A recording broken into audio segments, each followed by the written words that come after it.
Hello and welcome to my YouTube channel pre exam training. दोस्तों, auditor का exam ख़त्म हो गया और सीडीपीओ का एग्ज़ाम आने वाला है। बिहार ऑडिट सर्विस यानी एएओ का एग्ज़ाम आने वाला है। बीपीएससी 67 का निकलने वाला है नोटिफिकेशन। बिहार एसआई की एग्ज़ाम की तैयारी करने वाले ज़रूर देखें वीडियो को।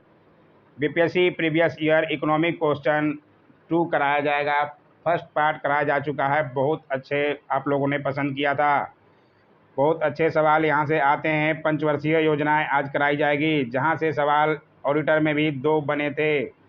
आप लोग ज़रूर देखिए, आपको बहुत फ़ायदा मिलने वाला है।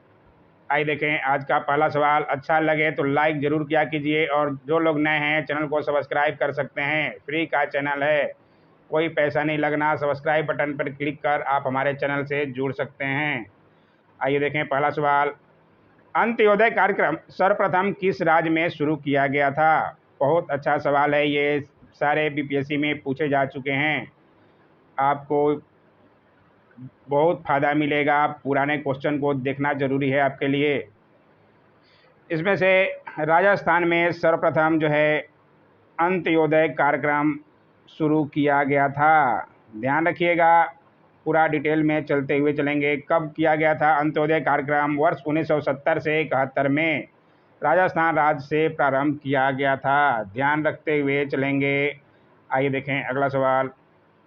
राष्ट्रीय नियोजन में रोलिंग प्लान की अवधारणा लागू की गई थी?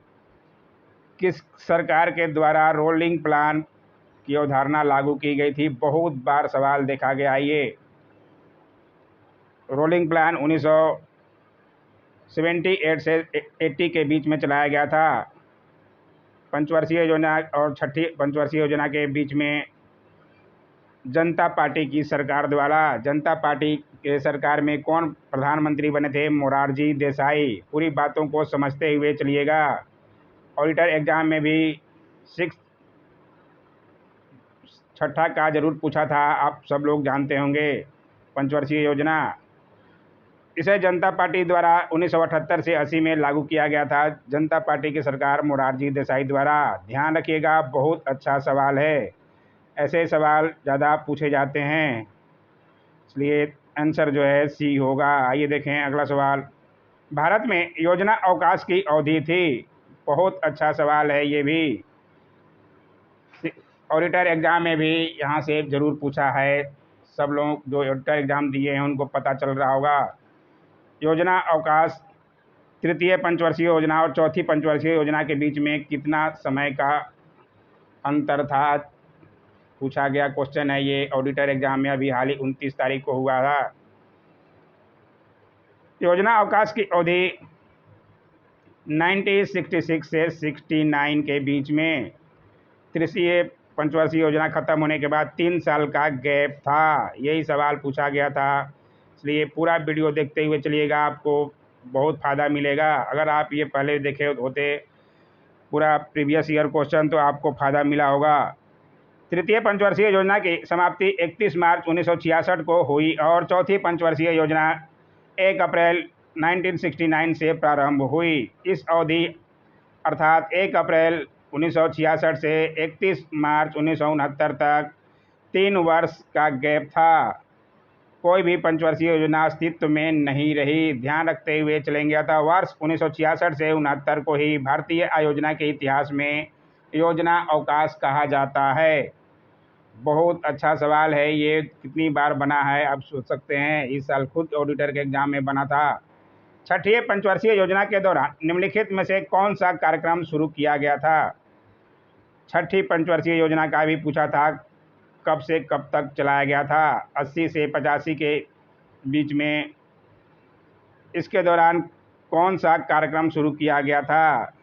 इसका सही जवाब है एकीकृत ग्रामीण विकास। ध्यान रखिएगा, बहुत अच्छा सवाल है ये भी। समय भी आपको ध्यान रखना पड़ेगा। छठी योजना का काल वर्ष 1980 से 85 तक रहा तथा एकीकृत ग्रामीण विकास कार्यक्रम 2 अक्टूबर 1980 को प्रारंभ किया गया। एकीकृत ग्रामीण विकास कार्यक्रम को छठी पंचवर्षीय योजना में प्रारंभ किया गया था। इस योजना का मुख्य लक्ष्य जो है ग्रामीण निर्धन परिवारों को स्वरोजगार हेतु ऋण उपलब्ध कराकर उन्हें रोजगार प्रदान करना। पूरी बातों को समझते हुए चलिएगा। समझ आते रहे तो नोट करते हुए चलिएगा, आप बहुत फ़ायदा मिलेगा। और लाइक बटन ज़रूर दबाइएगा। जो लोग नए हैं चैनल को सब्सक्राइब कर सकते हैं। 11वीं पंचवर्षीय योजना का उद्देश्य है। 11वीं पंचवर्षीय योजना का क्या उद्देश्य है? पंचवर्षीय योजना अब समाप्त कर दी गई है, अब सबको पता होना चाहिए। 12वीं पंचवर्षीय योजना लास्ट थी।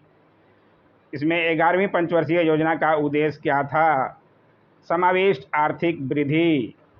ध्यान रखिएगा, समाविष्ट आर्थिक वृद्धि। 11वीं पंचवर्षीय योजना कब से कब चली थी? 1 अप्रैल 2007 से 31 मार्च 2012 तक का व्यापक उद्देश्य समावेशी समृद्धि की प्राप्ति है। 19 दिसंबर 2007 को राष्ट्रीय विकास परिषद एनडीसी की 54वीं बैठक में 11वीं पंचवर्षीय योजना के प्रारूप को स्वीकृति प्रदान की गई थी। पूरी बातों को समझते हुए चलिएगा। सवाल यहाँ से पंचवर्षीय योजना पर बनता ही है। भले ही समाप्त कर दिया गया, लेकिन इसके जगह नीति आयोग अब आ गया है, पहले योजना आयोग था। अब सवाल लेकिन बनता ही है हर तरह के एग्जामों में, खासकर बीपीएससी में। इसलिए लाइक, शेयर, कमेंट और सब्सक्राइब चैनल को जरूर कीजिएगा। 12वीं पंचवर्षीय योजना के दौरान कृषि एवं सहायक क्षेत्र के लिए निम्न में से किस एक औसत वार्षिक विकास दर का लक्ष्य रखा गया था? कितना रखा गया था विकास दर कृषि एवं सहायक क्षेत्र के लिए? बहुत अच्छा सवाल है ये भी। 12वीं पंचवर्षीय योजना 2012 से 17 तक चली थी, लास्ट हो गया ये पंचवर्षीय योजना। ये इसमें जो है कृषि एवं सहायक क्षेत्र के लिए 4% औसत वार्षिक वृद्धि दर का लक्ष्य रखा गया था। आइए दिखा देते हैं डिटेल। अक्टूबर 2012 में भारत सरकार ने 12वीं पंचवर्षीय योजना 2012 से 17 के दस्तावेज के मसौदे को स्वीकृति प्रदान की थी।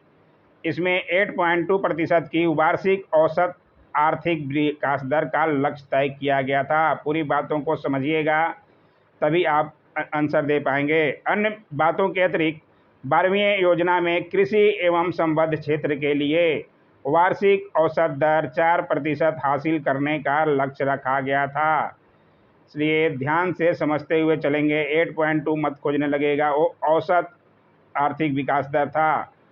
इसमें कृषि एवं संबद्ध क्षेत्र के लिए वार्षिक औसत दर अगर पूछे तब 4% होगा, इसलिए ध्यान रखिएगा। आइए देखें अगला सवाल। भारत सरकार ने नीति आयोग, जो आर्थिक नीति निर्धारण का चिंतन समूह यानी कि थिंक टैंक है, में नीति का पूरा स्वरूप क्या है? नीति का फुल फॉर्म पूछ रहा है।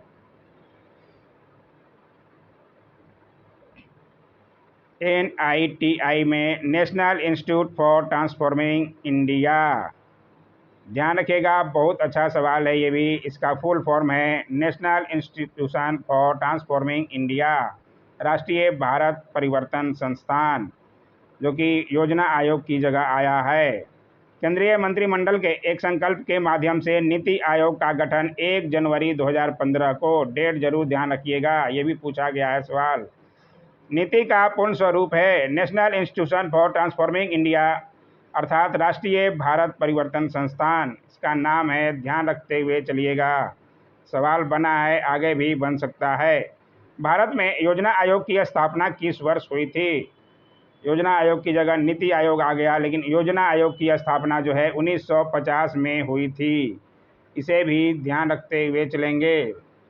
केंद्रीय मंत्रिमंडल के प्रस्ताव पर 15 मार्च 1950 को गठित योजना आयोग एक संविधानेतर परामर्शदात्री निकाय है। भारत के प्रधानमंत्री योजना आयोग के पदेन अध्यक्ष होते हैं, सबको ज्ञात होना चाहिए। अभी नीति आयोग हो गया, उसके जगह तो नीति आयोग के पदेन अध्यक्ष भारत के प्रधानमंत्री होंगे। जनवरी 2015 से योजना आयोग को समाप्त कर उसके स्थान पर 1 जनवरी 2015 से नीति आयोग का गठन किया गया। इसके उपाध्यक्ष श्री राजीव कुमार हैं। नीति का अर्थ है national institution for transforming India, जरूर ध्यान रखिएगा, ऊपर ही बताया गया था। भारत में मध्य अर्धशतक में अपनाए गए महालनोबिस प्लान मॉडल का उद्देश्य था। क्या उद्देश्य था महालनोबिस प्लान? बहुत अच्छा सवाल है ये भी। इसका सही जवाब है भारी उद्योगों की स्थापना करना जो पूंजी सघन थे। सवाल बनता है, ये द्वितीय पंचवर्षीय योजना का है। द्वितीय पंचवर्षीय योजना 1956 से 61 के बीच में चली थी, जो पीसी महालनोबिस द्वारा विकसित 4 क्षेत्रीय मॉडल पर आधारित थी। मॉडल में सम्मिलित क्षेत्र थे पूंजीगत वस्तु क्षेत्र, फैक्ट्री उत्पादित उपयोग वस्तु क्षेत्र, लघु इकाई उत्पादक क्षेत्र तथा घरेलू उद्योग क्षेत्र। इस योजना में आधारभूत तथा भारी उद्योगों पर विशेष बल के साथ देश के तीव्र औद्योगिकीकरण को प्रमुख लक्ष्य माना गया था। ध्यान जरूर रखिएगा, पहले में कृषि पर ज़्यादा जोर दिया गया था और दूसरे में भारी उद्योग पर। आइए देखें अगला सवाल, सामुदायिक विकास कार्यक्रम का क्या उद्देश्य है? बहुत अच्छा ये भी सवाल है। सामुदायिक विकास कार्यक्रम का उद्देश्य इसमें से शैक्षिक सुविधाएं सुलभ करना, जीवन स्तर को बेहतर बनाना, राजनीतिक प्रशिक्षण योजना बनाने में गांव की सहायता करना। इसमें से एक से ज़्यादा होगा, इसके अनुसार आंसर जो है ई होगा। इसलिए ध्यान रखिएगा, भारत में सामुदायिक विकास कार्यक्रम प्रायोगिक स्तर पर 2 अक्टूबर 1952 को शुरू किया गया था।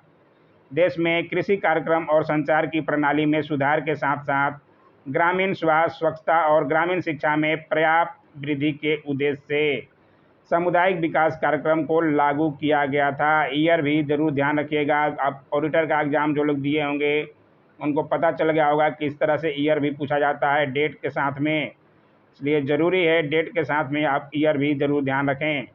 पहली पंचवर्षीय योजना में केवल 248 ब्लॉकों में लागू किया गया था, जिसे वर्ष 1964 तक चरणबद्ध रूप से पूरे देश में लागू कर दिया गया। पूरी बातों को समझिएगा, ये सामुदायिक विकास कार्यक्रम। आइए देखें अगला सवाल, आज का आखिरी सवाल है ये। विश्व बैंक की रिपोर्ट के अनुसार भारत में 50% से अधिक निर्धन इन 4 राज्यों में निवास करते हैं। कौन कौन से राज्यों में सबसे ज़्यादा निर्धन है, गरीबी है?